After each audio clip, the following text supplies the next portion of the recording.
Title IX was a landmark civil rights law. It helped create the incredible breadth of women's sports and girls' sports that we see across the country. I believe in girls' sports. I believe in women's sports. I'm the proud father of 2 daughters who are both athletes. I think participating in competitive sports is a wonderful thing for a young girl. I think it is a wonderful thing for a woman. And I think, unfortunately, today's Democrat Party has decided that women's sports and girls' sports no longer matters, and they're willing to push radical legislation designed to destroy girls' sports and women's sports. Ms. Gaines, I want to thank you for your courage. You are relatively young, but you have demonstrated incredible courage. And because you have dared to speak up, you have been demonized, you have been vilified. I saw when you were attacked by a leftist mob at San Francisco State University for daring to speak up. You had an incredible record as a swimmer at the University of Kentucky. You were a 2-time NCAA All-American. You were a 5-time SEC champion. You're an SEC record holder and a 2-time Olympic trial qualifier. But yet on March 27th, 2022, something changed. What happened on March 17th, 2022? That's when Thomas and I raced in the 200 freestyle and again resulted in a tie. And so you tied. What was the consequence of tying? We went behind the awards podium where typically you're handed your trophy, you're marched out, you're named an All-American. And so we go back there, and the official looks at both Thomas and myself and says, "Great job, but you guys tied. And we only have 1 trophy, therefore we're giving this trophy to Leah." And I question this, and I say, why? And at first, I shortened it in my testimony, but really he stumbled on his words. He didn't know how to answer this.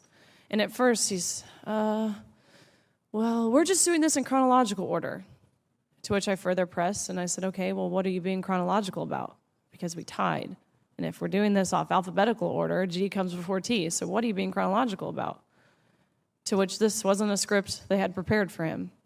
And he actually appreciated his honesty. He did say, we have to give the trophy for Leah because Leah has to have it for pictures. They've made that clear. Leah has to have the trophy for pictures. You can pose with this trophy, but you have to give yours back. You have to go home empty-handed. Leah Thomas takes the trophy home. End of story. Now, let me ask you, as someone who's competed at the elite level, in your experience, is there a difference between women and men? Of course. I think we learned this at a very young age, watching even 12 and unders play.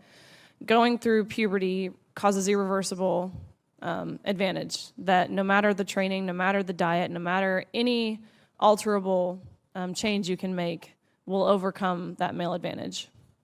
Especially in sports like swimming, where lung capacity matters so much. Even something as silly as throat size, men have on average a 40% larger throat, which sounds like it's nothing, but when you're grasping for air, that 40% larger throat makes a huge difference in athletic success, not to mention height. You guys know the differences. Ms. Robinson, do you? A heated Senate hearing erupts as Senator Ted Cruz confronts witnesses over the future of women's sports and transgender athlete participation. The emotional exchange centers around former NCAA swimmer Riley Gaines and her controversial tie with transgender swimmer Leah Thomas during the 2022 NCAA championships.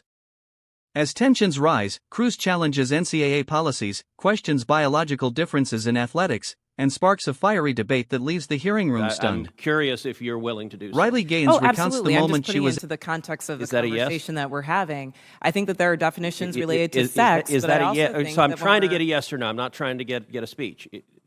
I'm Is there a difference between women and men? I think that there are definitions for biological sex. Okay, so you're which not is answering different that. than Let me gender. ask you this question then. Why do women's sports exist? If you can't define a difference between women and men, why not abolish women's sports and just tell little girls to swim with little boys and see who wins? Oh, I'm simply saying that that sex is My different question, than gender. why and I do believe why that do women's women's sports have a great exist? value. I mean, Senator, I'll tell you right Ms. now. Robinson, please answer the question I'm asking you. Absolutely. Why do women's sports exist? I think that there are so many positive benefits to sports. But I mean, why have a we've talked separate about it here category for today. women? If there's no difference between women and men, why to have women's sports? I'm saying that there's a difference between sex and gender, and that the NCAA has rules in place, which they have for the last decade. Mr. Chairman, which I would determine like to enter into related the to record an participation. article from Duke Law called Comparing Athletic Performances for the Best Elite Women to Boys and Men. And it goes through examining in 2017 the top records for women in the world in various track and field events. So, for example, in the 100-meter, the top record for women in the world was 10.71 seconds. Now, that record for the number one woman in the world in 2017 was, in the year 2017, broken by 124 boys under 18.